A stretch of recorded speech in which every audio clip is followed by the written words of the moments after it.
No one comes to the Father except through me.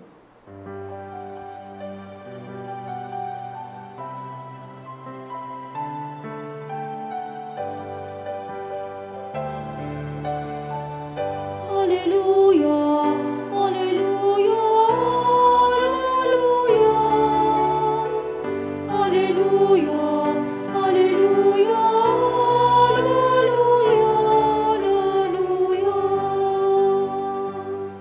The Lord be with you. And with your spirit. A proclamation from the Holy Gospel according to John. Glory to you, O Lord. Jesus said to his disciples, "Do not let your hearts be troubled. You have faith in God, have faith also in me. In my Father's house there are many dwelling places. If there were not, would have I told you that I'm going to prepare a place for you?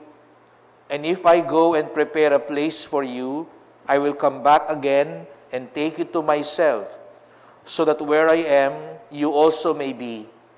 Where I'm going, you know the way." Thomas said to him, "Master, we do not know where you are going. How can we know the way?" Jesus said to him, "I am the way and the truth and the life. No one comes to the Father except through me."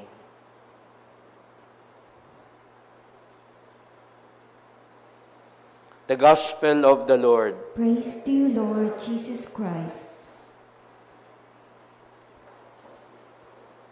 Good morning, dear sisters and brothers, and welcome to our Holy Mass. And we praise and thank the Lord for always gathering us, giving us the strength, giving us the time, giving us this opportunity to join the offering of Jesus.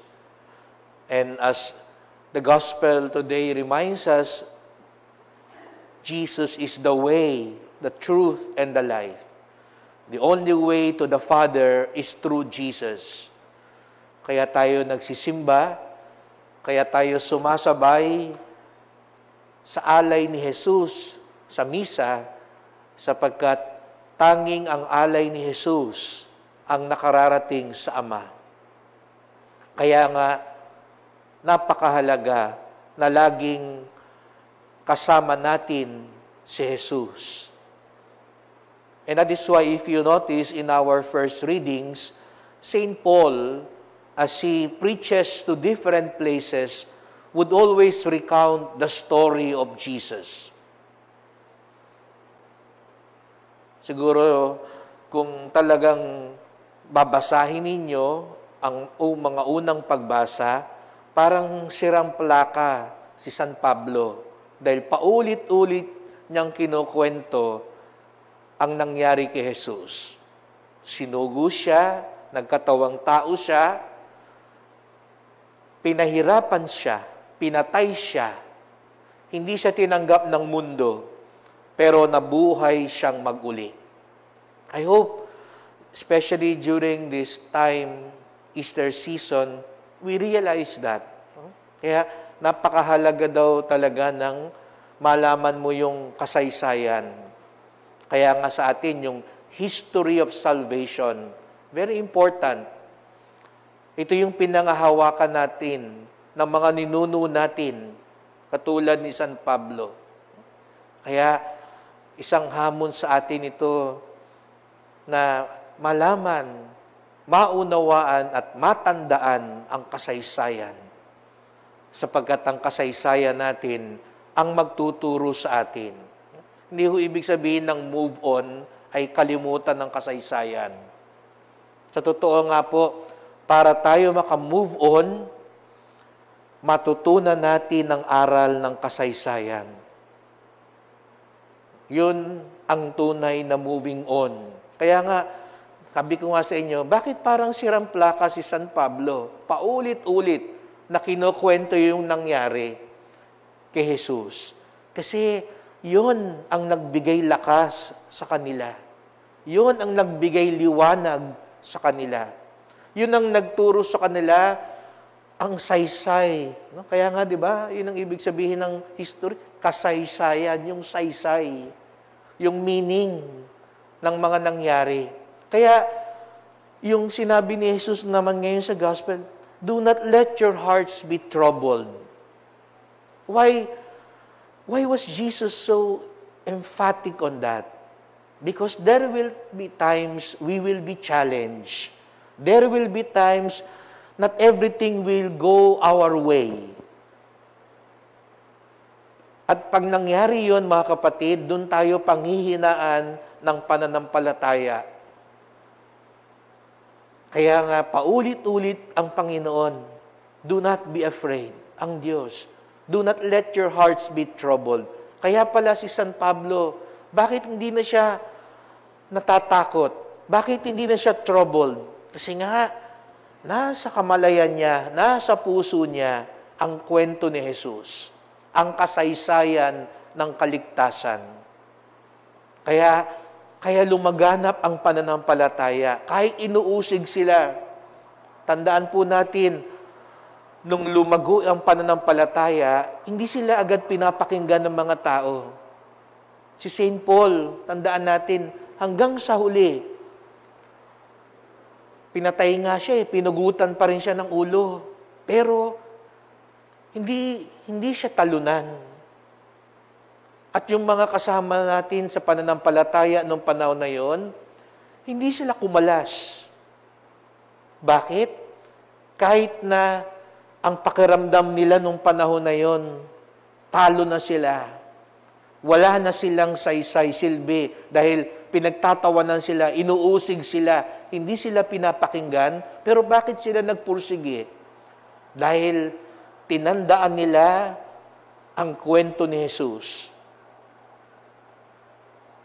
Tinandaan nila kung gaano kamahal ng Diyos si Jesus. Kaya nga, di ba yun yung ending, tapos responsorial psalm ngayon, you are my son, this day I have begotten you. Kaya sa atin, na laging may krus. Kasi ang krus, nakita natin, ay sagisag, hindi lang ng tagumpay. Ang krus, sagisag din ng paghihirap. Tandaan natin mga kapatid, pag nakikita natin ang krus, ito rin yung pagkakataong nireject ng mundo ang Panginoon. Kaya nga siya napako Kasi tinalikuran siya ng mundo. Hindi siya pinakinggan ng mundo. Pero sa krus din natin nakita ang tagumpay ng pag-ibig ng Ama. Kasi hindi hinayaan ng Ama na manatili lang sa krus si Jesus. Kaya napakahalaga na lagi nating tatandaan ang kwento ni Jesus. At pag tinandaan natin ang kwento ni Jesus, matatandaan din natin ang tagumpay ng pag-ibig ng Diyos. Na hindi dito ang sukatan. Kaya nga, paulit-ulit ang Panginoon, I will come back and prepare a place for you. Kasi hindi ho dito, wag ho tayong pabubulag. Ang tunay na tagumpay, hindi ho dito sa lupa. Ang tunay na kayamanan, hindi ho dito sa lupa. Ang kaganapan ng kaligayahan, ang tunay na party po, ang tunay na victory party sa langit. Hindi ho dito sa lupa. Kasi kung ang magiging sukatan ho natin ay ang kagalakan ng lupa, baka ho nakaligtaan natin yung ating pananampalataya. Kaya, ako ho, kung gusto nyo hong dumakas ang loob nyo sa mga sandaling ito, imbis na kung ano-ano ang panoorin nyo sa YouTube o TikTok, panoorin nyo yung kwento ng mga unang Kristiyano. Panoorin nyo yung mga unang Kristiyano na pinapalapa sa leon, sinusunog, pinapako sa krus, sinasaksak. Pero makikita nyo sila, mapayapa, nagbibigay papuri pa rin sa Diyos. Ano nyo, ang gaganda ng mga gano'n na papanood ko sa YouTube na kwento ng mga unang mga martir. At doon, baka mapahiya tayo ng konti kasi ang laki ng kanilang pagdurusa, pero ang laki ng kanilang pananampalataya. Siguro nga, makita nyo ron, pinagtatawanan sila ng mga nasa Coloseo. Kasi yung mga nanonood sa kanila, sila yung mga ang saya-saya sa mundo. Sila yung nandoon, aping-api. Pero sa pananampalataya natin, katulad ni San Pablo, na hanggang sa huli dito sa lupa, mukha siyang talunan. Kasi nga, napugutan pa nga siya ng ulo eh. Pero sa pananampalataya natin, alam natin, hindi sila ang talunan. Kaya wag po natin kakaligtaan. Ito yung ibig sabihin lagi ng krus, kaya lagi tayong nakabalandra ang krus sa ating mga simbahan. Dahil pag dumating ang sandaling ito, matatagpuan natin ang tunay na tagumpay. Kaya nga, sa araw ding ito, pinagdiriwang natin, no? Ang Our Lady of Fatima. No? Kung pwede lang si Father Yul lang tumayo dito para paalala uli sa atin, no? Balikan niyo yung mga talks ni Father Yul, no? Sa Fatima, di ba? Di ba, Father Yul, no? Di ba, kinukwento sa atin ni Father Yul, yung dalawang ambissionary nung Fatima eh. Si Santa Jacinta at Francisco. Tingin nyo ba? Di ba? Sabi nyo, swerte naman ng dalawa, nakita nila ang mahal na birhen. Pero balikan nyo yung talk ni Father Yul nung isang taon. Di ba, namatay ho silang bata? Hindi nga sila gumaling eh. Si Jacinta nga, di ba? Namatay sila nung pandemic. Siguro kung tayo ngayon nandito, sabihin natin, malas naman yata nila. Bakit sila namatay? Kabata-bata. Ba't hindi sila gumaling? Ang daming pinapagaling ngayon sa Fatima. Pero bakit yung dalawang mismong nakakita sa mahal na birhen, hindi gumaling? Saint Bernadette, yung nakakita sa Lourdes, namatay ng batang-bata, TB. Kaya kung gagamitin natin yung mata ng mundo ngayon, talunan sila. Kung ang magiging sukatan lang natin ng kaligayahan natin ay gumaling dito sa lupa, nagtagumpay dito sa lupa, sumaya dito sa lupa, hindi ho papasa ang mga santo. Kasi hindi ho naman ho sila sumaya dito. Naghirap nga sila dito eh. Si Francisco, di ba? Si Jacinta, nagmatay siya mag-isa. Kasi nung tinanong siya ng mahal na ina, willing ka bang magsakripisyo para sa kaligtasan ng marami pang kaluluwa? Tinanggap nila. Yun ang naging mission nila, suffering. But as they were suffering, I'm sure they could very well put to heart the words of Jesus, "Do not let your hearts be troubled." Kaya mga kapatid, let's use our faith as our perspective in life. Wag ho tayong pahahatak. Kaya nga ang mahal na ina, lagi nagpapakita, pinapaalala sa atin, ang pananampalataya dapat ang maging mata natin dito sa mundo. Kasi pag hindi yung pananampalataya, malilin lang tayo, mabubulag tayo, masisira talaga loob natin. Kaya ipagdasal po natin ang bawat isa. Sabi ko sa inyo, balikan natin ang kasaysayan ng kaligtasan. Napakahalaga balikan ang kasaysayan in all aspects. History of the faith, history of our country, and even our personal histories. Di ba yung, kahit ikaw, di ba, pag nakalimot ka sa nakaraan mo, doon ka nagkakamali.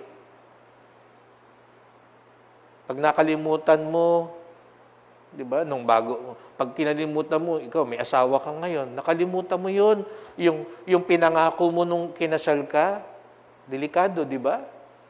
Pag nakalimutan mo nung panahon, yung bagong silang pa lang yung anak mo, na talagang nangako ka na alagaan mo sila, magiging mabuti ka magulang, pero ngayon, Baka sa sobrang tagal na, nakaligtaan natin.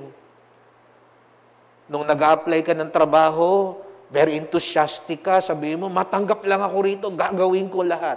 Pero ngayon, baka tinatamad ka na, banjing-banjing na lang. Pag nakakalimutan natin yung kasaysayan, pwede tayong mabulag at magkamali. Kaya, ito yung pinagdiriwang natin tuwing misa. Inaalala natin ang kwento ni Jesus para matandaan natin ano ba ang sukatan ng tunay na tagumpay, sukatan ng tunay na kaligayahan, sukatan ng tunay na buhay. At nawa, tulungan tayo ni Mama Mary kung paano siya lagi nagpapakita, lagi din siya magpaalala sa atin. Ipaalala sa atin ang kwento ng kanyang anak. Ipaalala sa atin ang tagumpay ng pag-ibig ng Diyos para kay Jesus at para din sa atin.